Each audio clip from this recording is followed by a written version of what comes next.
Respecto a las lumbalgias, debemos decir que lumbalgia tampoco es un diagnóstico, tal como explicamos en nuestra reseña anterior, donde hablamos del tema de las cervicalgias.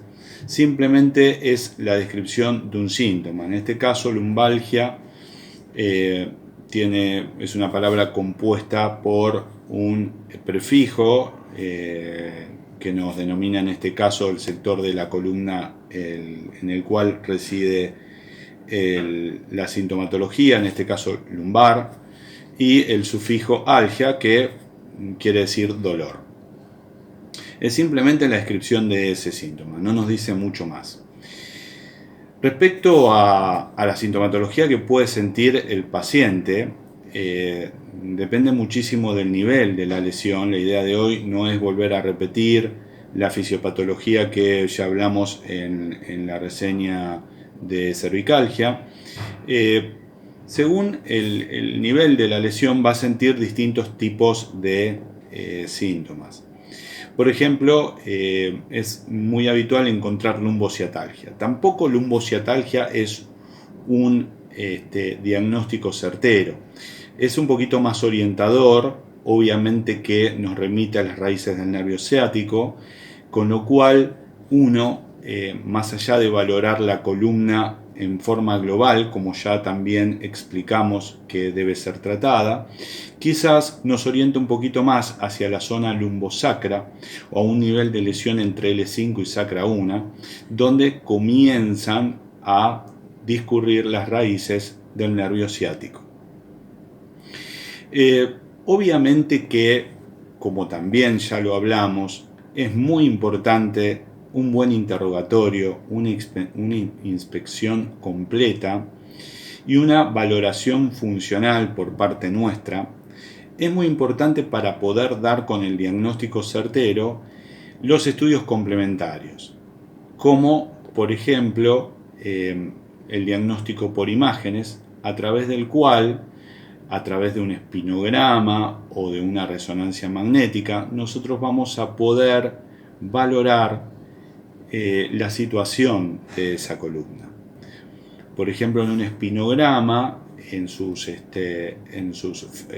vistas de frente y de perfil, vamos a poder valorar las curvaturas de esa columna, si están normales, si son patológicas, si hay rectificaciones, si hay inversión de la curvatura, por ejemplo, en un perfil. En un frente vamos a poder valorar si esa columna está alineada, si esa columna sufre algún tipo de deformidad como la escoliosis. Y también vamos a poder valorar, sobre todo en la resonancia magnética nuclear, las partes blandas de esa columna, sobre todo el disco. Los problemas compresivos muchas veces son los más habituales de encontrar. También obviamente que los problemas traumáticos pueden generar sintomatología, así como también los problemas de desgaste articular, tal como ocurre en los procesos artrósicos.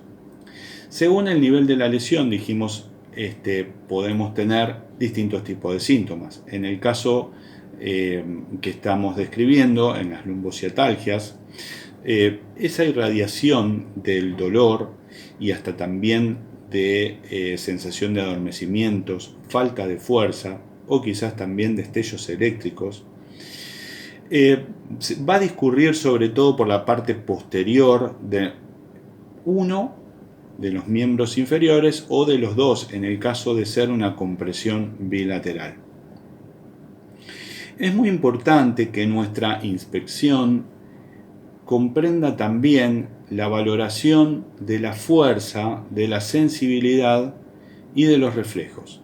Respecto a las compresiones lumbares de niveles superiores, como las ocurridas entre lumbar 1 y lumbar 5, pueden presentar distintos tipos de síntomas nuestros pacientes, como por ejemplo ocurre en las lumbocruralgias, donde la irradiación del dolor o de las disestesias o de las parestesias suele darse hacia la cara anterior del muslo.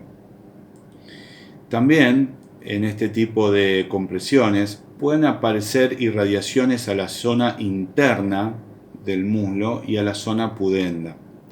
En este caso, muchos médicos nos dan el diagnóstico de meralgia, que en este caso también, recordamos, no es un diagnóstico certero, pero describe este tipo de irradiación de la sintomatología. Habitualmente las meralgias tienen que ver con la compresión de las raíces del nervio femorocutáneo.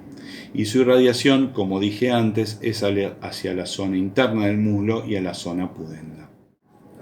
Por último, es muy importante también poder dar algún consejo al paciente en cuanto a que si el problema es compresivo y nosotros estamos tratando de descomprimir esa columna, es importante muchas veces que para la estadía en pie o para estar caminando, porque muchas veces el paciente obligatoriamente tiene que moverse, entonces muchas veces cuando hay dolor, bueno, la asistencia a través de una faja con ballenas muchas veces ayuda a repartir el peso corporal y poder descomprimir esa columna.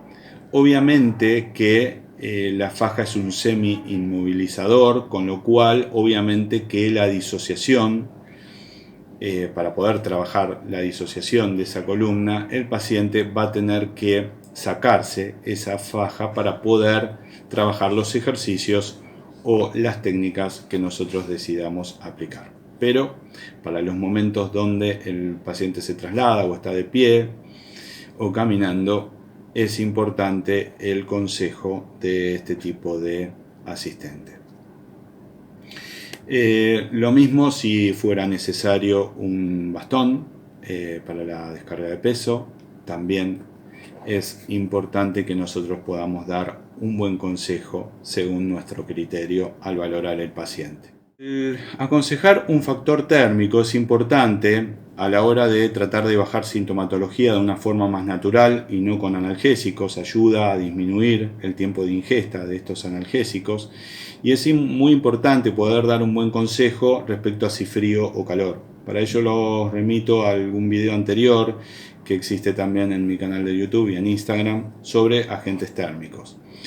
Es muy importante en este caso la valoración y el criterio profesional, y eso surge de la valoración funcional y de la inspección del paciente, tanto así como del interrogatorio.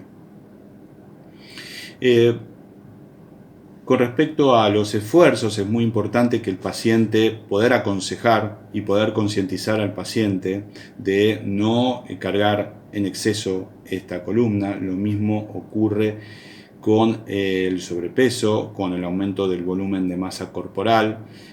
Si es que nosotros vemos que existe un sobrepeso, poder dar el consejo de hacer una interconsulta con el profesional idóneo, que es, por ejemplo, en este caso, la nutricionista o el nutricionista,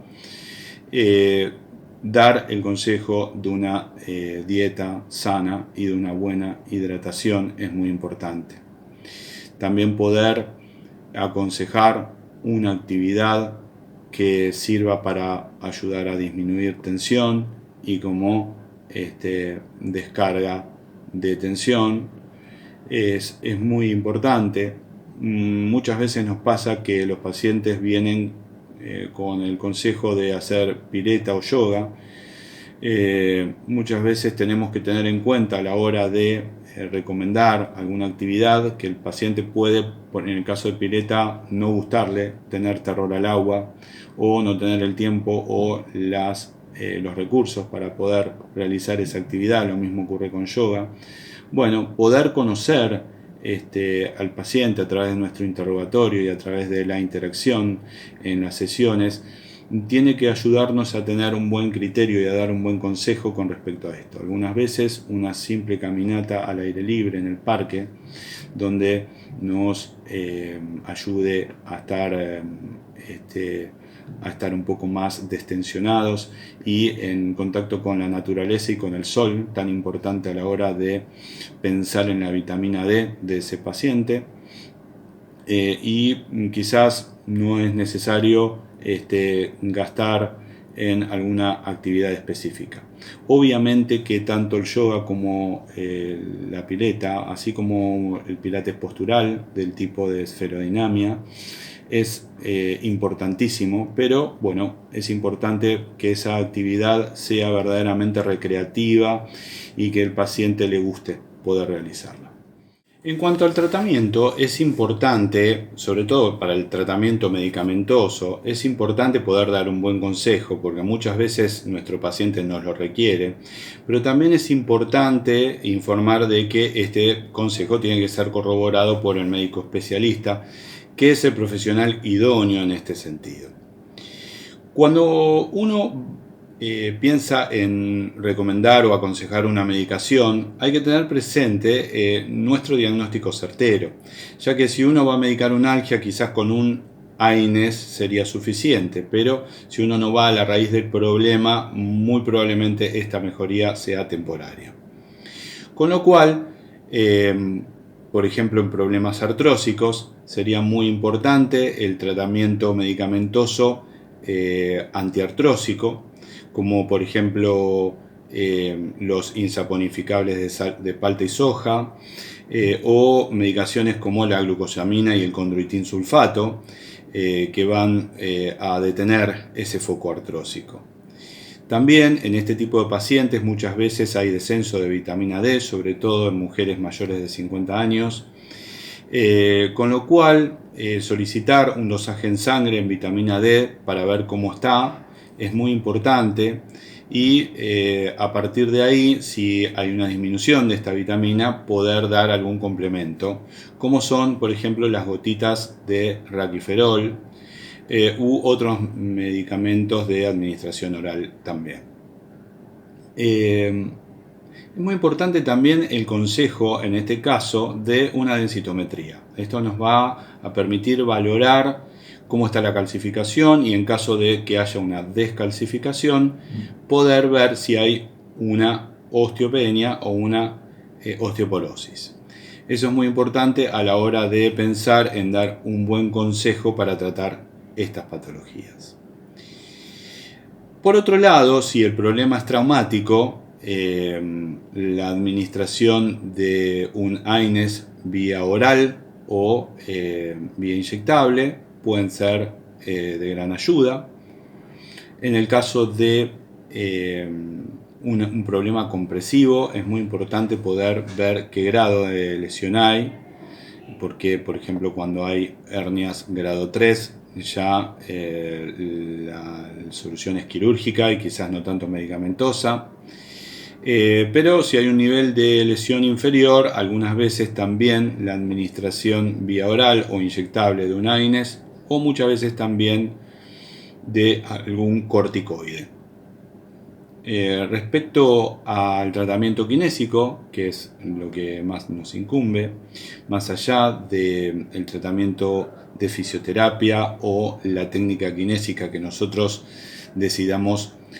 con la que nosotros decidamos tratar al paciente, es muy importante saber que cualquiera de ellas que nosotros elijamos tienen que ir pensadas en descomprimir esa columna.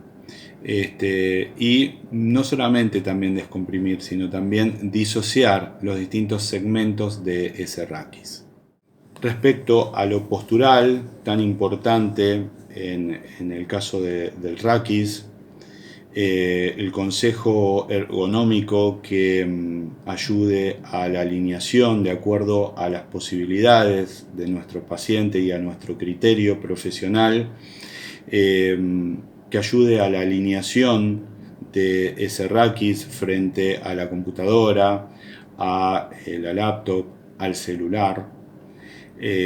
a las largas estadías frente al televisor o ante un libro, ayudan mucho para que estas actividades no provoquen dolor, en principio no exacerben el dolor, y a largo plazo a tratar de disminuir la sintomatología para el mejoramiento final del paciente. Desde ya, muchas gracias y nos vemos en la próxima.